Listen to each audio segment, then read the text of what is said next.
In this video, I will share with you my new way of knitting a neck area in a top-down sweater.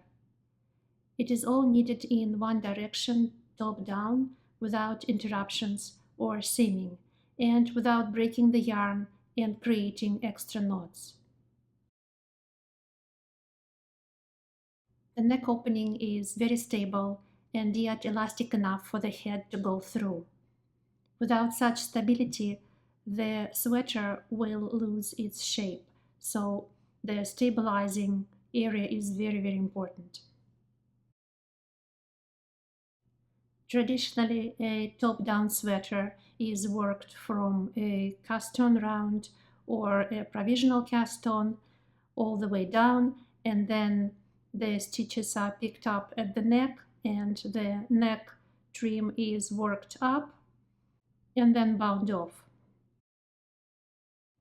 For my sweater, I wanted to start with an Italian cast-on, which is very elastic and is great for a snug fitting turtleneck, and use a ribbed bind-off for the bottom rib and cuffs, where stretching is less important. This is how the bound-off bottom edge stretches. It's quite stretchy, but not nearly as stretchy as the Italian cast-on. And this is the cuff. It is also bound off, so it's somewhat stretchy,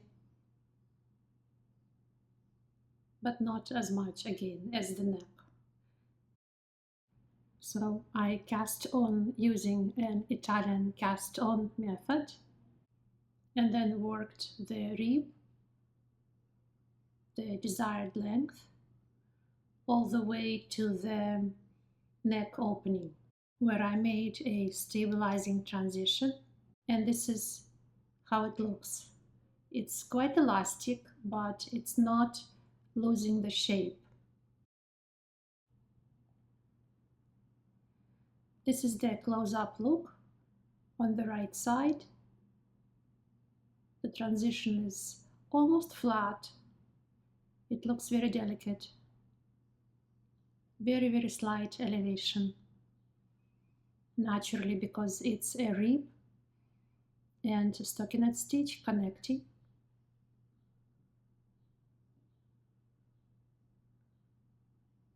So I'm trying to show it from different angles.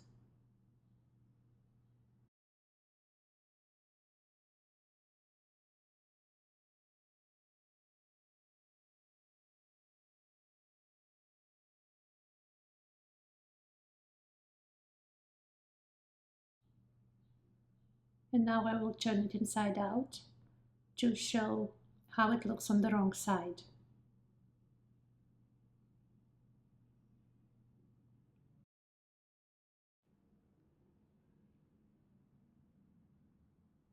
So this is how it looks on the inside. It's sort of an imitation of a seam without actually being a seam.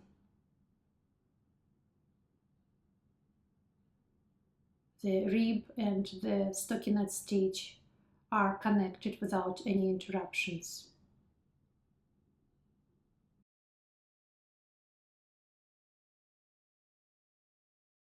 And here I turned the sweater inside out completely to show how it looks on the wrong side, because I think it also can be made as a double-sided item. So this looks almost decorative. It depends on the design.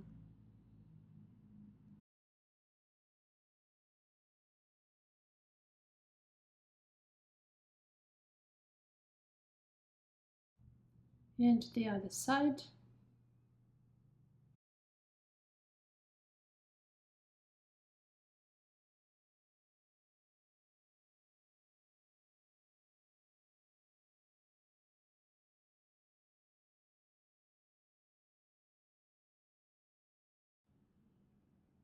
And it provides great support without too much bulk.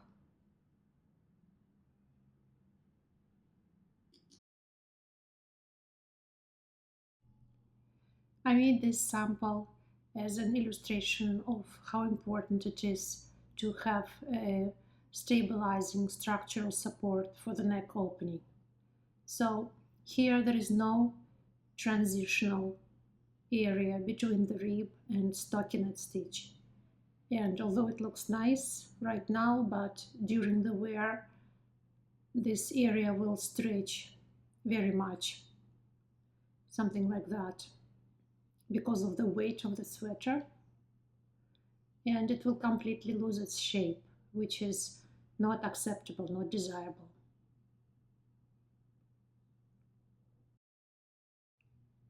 And this is another sample with a stabilizing transition, so I can enjoy a very, very elastic Italian cast on, which is great for things like turtlenecks.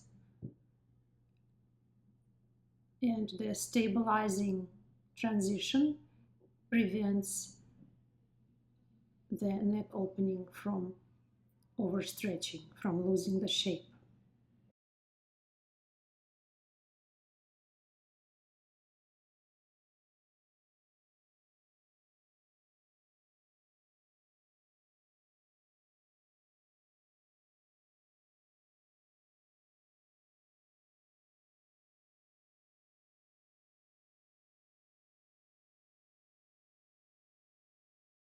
Here I did an Italian cast on, followed by a 1x1 rib using a 2.75 millimeter needle. And then for the rest of the rib, about a couple of inches or 5 centimeters, I used a 3 millimeter needle. So this is a 3 millimeter needle. I'm now going to create a stabilizing transitional area and then continue knitting the body of the sweater.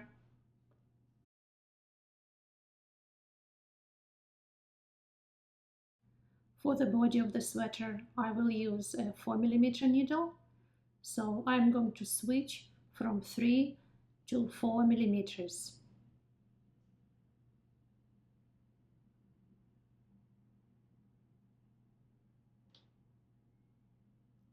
And the transitional area will be worked with a 4 millimeter hook, same size as the needle size for the body of the sweater.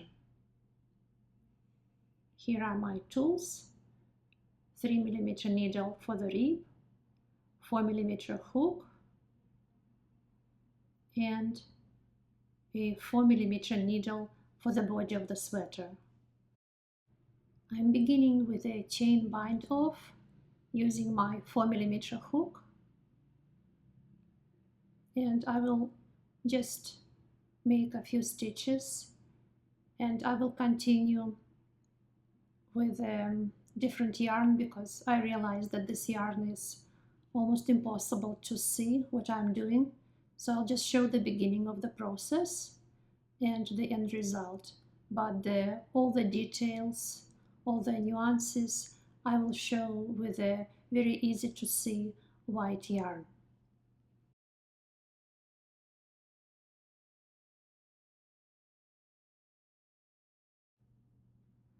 This is my little sample. I'm going to make a tiny turtleneck. So I'm turning it in such a way that I can find the first stitch of my round. In this case it's a purl stitch, and the yarn tail also shows the beginning of the round. I pull the right hand needle tip out to secure the stitches and prepare my working yarn.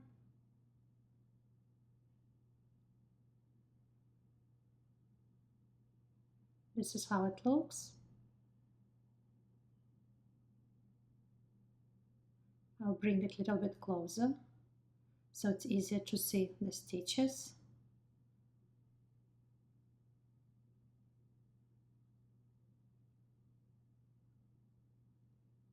My first stitch is a purl stitch. I take a pin and place it on that stitch so it will be easy to find at the end to create a completely jogless transition.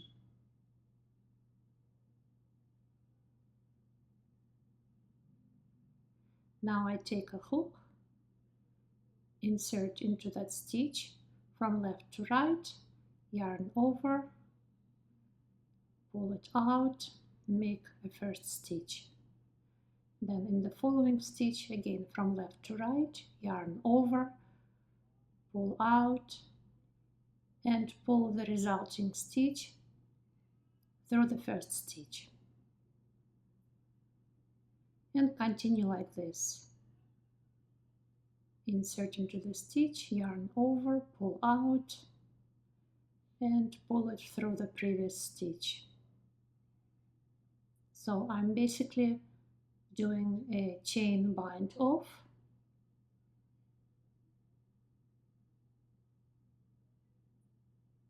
And I will continue doing this chain bind off and show how I do the last few stitches so that I have exactly the right amount of stitches, just as many stitches as I had in my neck rib.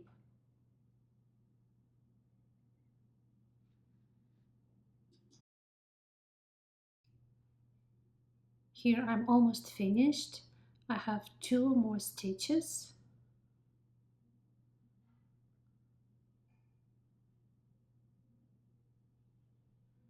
The first one and the second one.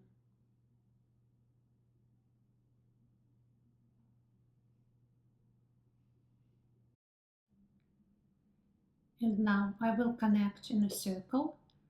I slightly lift my marker to open up the purl stitch, the first stitch of the round, and go into that stitch, yarn over, pull out a stitch and pull it through the last stitch of the round. So this is my first stitch of the round. Now I will remove the marker. I will not need it anymore.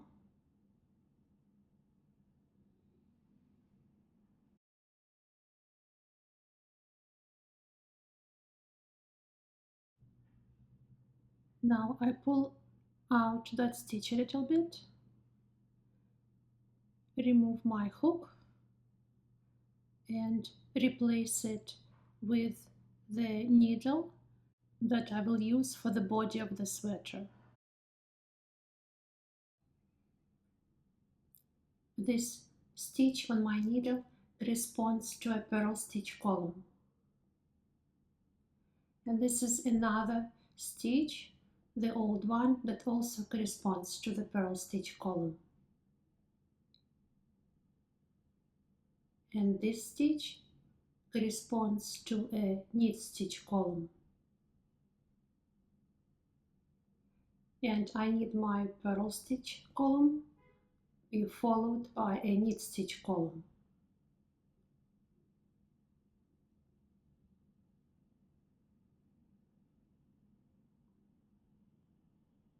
I will skip this extra stitch and insert my needle through the front loop of the stitch that corresponds to the knit stitch column, like this.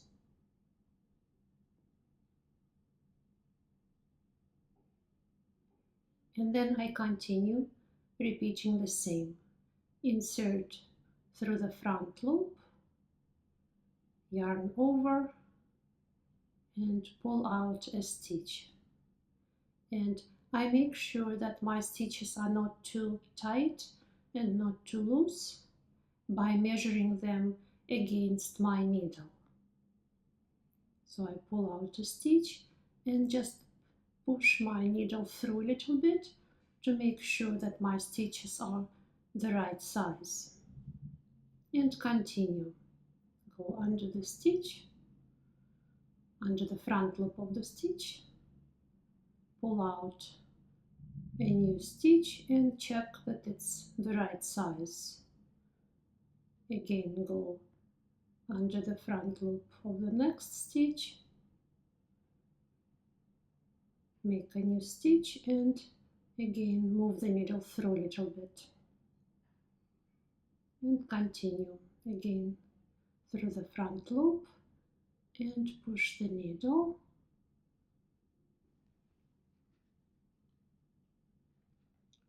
And here I will show it a little bit faster,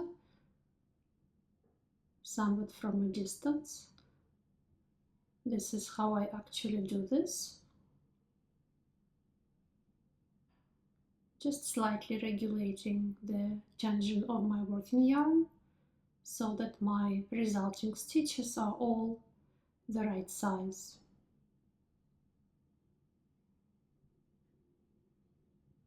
And this is how it goes. These are the new stitches for the body. Alternatively, if the needle method is tricky, a hook can be used to do the same. So I would insert a hook under the front loop of a stitch and then place it onto the working yarn, yarn over the hook, pull it out and place it on the needle like this, so that the resulting stitch is in a knit stitch position. It is not twisted, like this. And again, through the front loop, over the working yarn, yarn over, pull out a stitch and place it onto the needle like this. So again, it is not twisted, it is in a knit stitch position, like this. Through the front loop of the stitch, over the working yarn and yarn over, pull it through the stitch and place on the needle like this in a knit stitch position. Here I have my last 3 stitches. This one corresponds to a knit stitch column. This one corresponds to a purl stitch column. And the last one corresponds to a knit stitch column. And this is the first stitch of the round corresponding to a purl stitch column. So I have no extra stitches. And I finish doing the same. Pick up a stitch through the front loop. 1, 2, and the last one.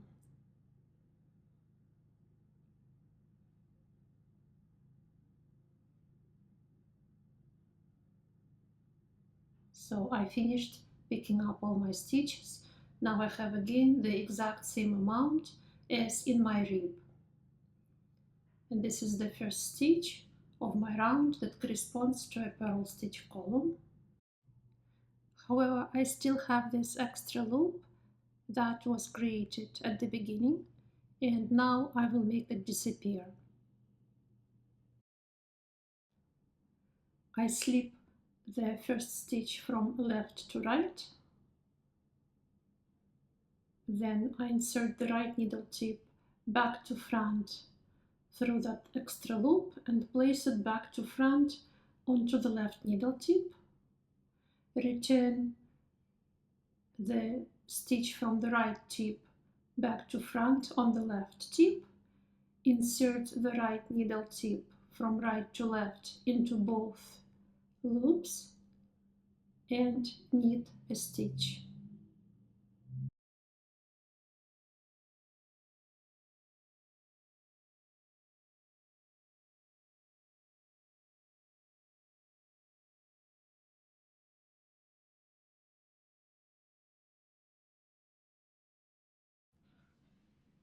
Now is a good time to place a marker of the beginning of the round.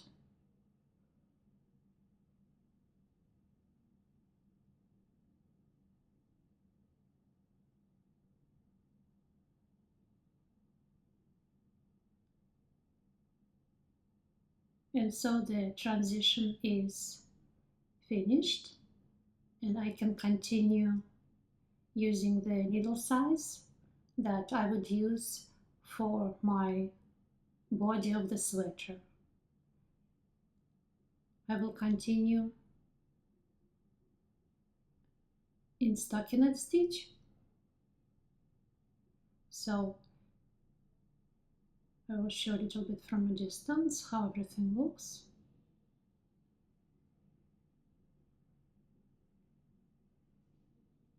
I will work the knit stitches for a while and then show the final result.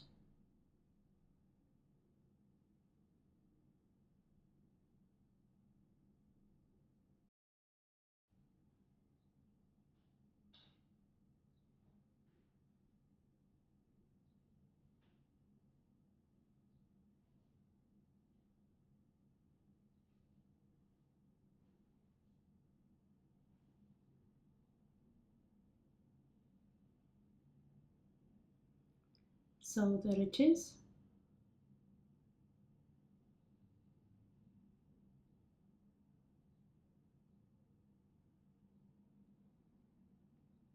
It appears completely jogless.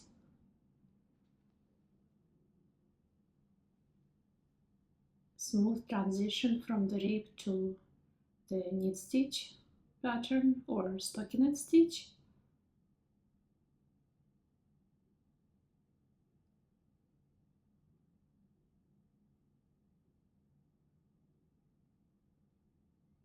This is the beginning of the round, the yarn tail, and our very elastic cast on round.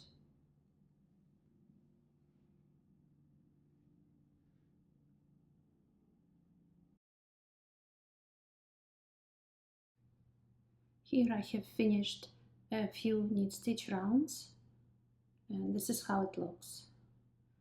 A seamless seam,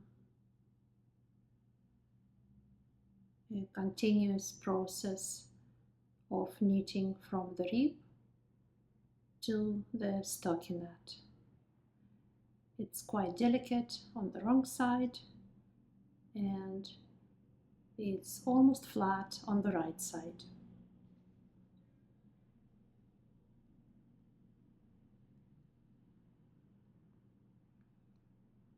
It's elastic enough to prevent the neck area from overstretching, and the rib is very stretchy and elastic to feel comfortable around the neck. And because it is a continuous process, there is only one yarn tail that I have here. It's here at the back.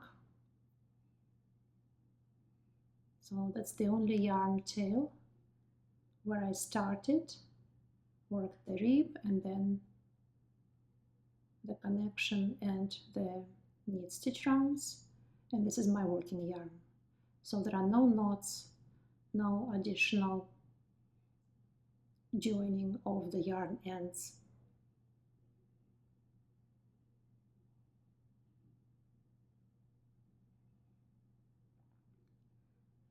This is how it looks at the back.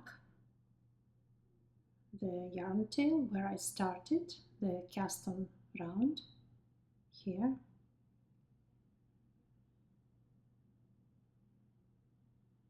And it looks absolutely jogless.